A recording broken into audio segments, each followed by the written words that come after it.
Coming up on the 4-Minute Sports Daily, we take a quick look at that absolutely horrific National Football League organization that wears green and flies an airplane. That's right, we're talking about the New York Jets organization and that highly dysfunctional team that for some reason thought it was a good idea to hire the head coach, Adam Gase, who is best known for his ability to alienate football players to the point of them wanting to escape from New York.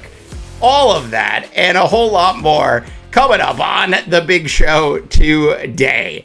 I am Dave DeBaugh.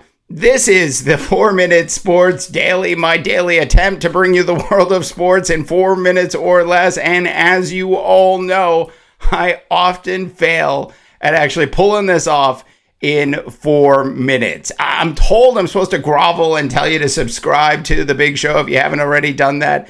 So hit the big subscribe button below. All right, so moving on to the New York Jets. Now, as we all know, over the weekend, Jamal Adams finally found a way to escape from New York. He's like Snake Plissken in that John Carpenter film from 1981 when he was actually trying to figure out how to get off the island of Manhattan. And eventually he figured it out. Jamal Adams could not wait to get out of New York, forced to trade to a sort of the opposite of the New York Jets organization. I mean, not only are the Seattle Seahawks located as far away as a National Football League team could be located from the Jets, that is Seattle, but they are also an organization that's able to figure out how to put a really solid National Football League team together year in and year out. If you will, they know how to put together a playoff caliber team. Look, the trade as it went down, I think it was a good trade for both sides of the fence. Everybody wins in this trade up to the point when the Jets take those first number one draft picks that they have in 2021 and 2022 and find a way to botch them. Up till that point, this is a fair trade for everybody, and they rarely happen in the National Football League. Look, you can't blame the Seahawks. I mean, they want to win now. And all of this crap that goes on with the mediocre teams in the National Football League that have to hold press conferences every 2 to 3 years to announce the signing of a new general manager, to announce the signing of a new head coach, and they stand up in front of everybody and they say, we're heading in a new direction. Speaking of new directions, today on the big show, I really wanted to focus in on Adam Gase, who, by the way, I personally don't have anything against him, other than to say he went 23-25 with the Miami Dolphins. Things got so bad in Miami that the Dolphins refused to give him an extension on his contract after he went 23-25 in 3 seasons. So you might be wondering, why would an organization in the National Football League have a head coach who one season won 10 games for his team and then put that record together of 23-25? Why wouldn't the Dolphins want him? And the reason they didn't want him is Adam Gase had effectively figured out how to alienate the majority of the players in the Miami Dolphins locker room. Look, things got so bad that even after Adam Gase was fired, even like 3, 4, 5 months after Adam Gase was fired and a new regime was brought in, players still wanted to escape. You know things were bad in the National Football League when NFL players are looking to get as far away from South Beach as possible. I'm just saying. So Adam Gase gets fired, appropriately, by the way, by the Miami Dolphins. So what should happen next, and normally happens in the National Football League, is a head coach, especially a younger head coach, who didn't have the kind of success that he was looking for during his first go around as a head coach, usually jumps into a coordinator position. sits in a coordinator position for 2 to 5 years before he has another chance of becoming a head coach in the National Football League. That's how it works. That's how it's always worked. And there's a reason nobody ever gets canned and gets rehired 2 weeks later by another team. Christopher Johnson, the CEO of the New York Jets. An absolutely horrific decision. Look, there were red flags all over the place about Adam Gase and what happened in Miami. The biggest red flag, which we already covered, was the fact that the majority of the players in the locker room had totally lost it in terms of respect for Gase. He had lost the locker room.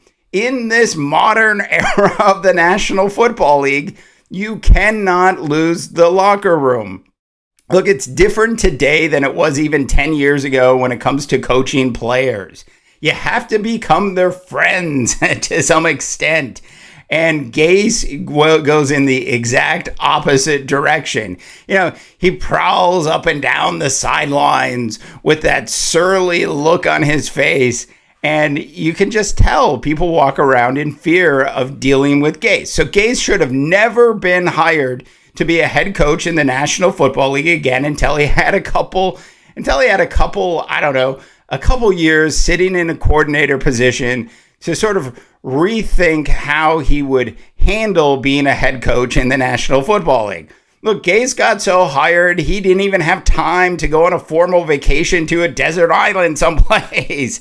That's how bad of a decision this was by the New York Jets. Enter Christopher Johnson, who brings him in, holds a New Direction press conference, and proceeds to say, in defending his decision to bring Gase in, that he thinks we're going to win some games with Gase as a head coach. Now, to be fair, as I've completely ran over 4 minutes at this point, but to be fair, and you can't say I didn't warn you, to be fair, Gase did go 7-9 as in his first season with the New York Jets last year, which was an improvement. I think they had won 4 games the year before. I don't have too much of an issue with his X's and O's.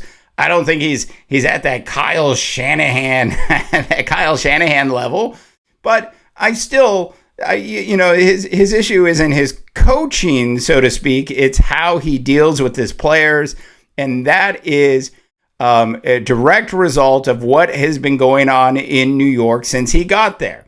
Defections have started. Jamal Adams wasn't actually the first defection. They actually lost Robby Anderson, their really, young, up and coming deep threat wide receiver who had been quietly asking to be traded. So enter Jamal Adams, who did the exact opposite of quietly asking to be traded. So Robby Anderson ends up leaving on a free agency, during free agency, wouldn't even talk to the Jets about coming back. Wouldn't even talk to them. What does that tell you, Christopher Johnson?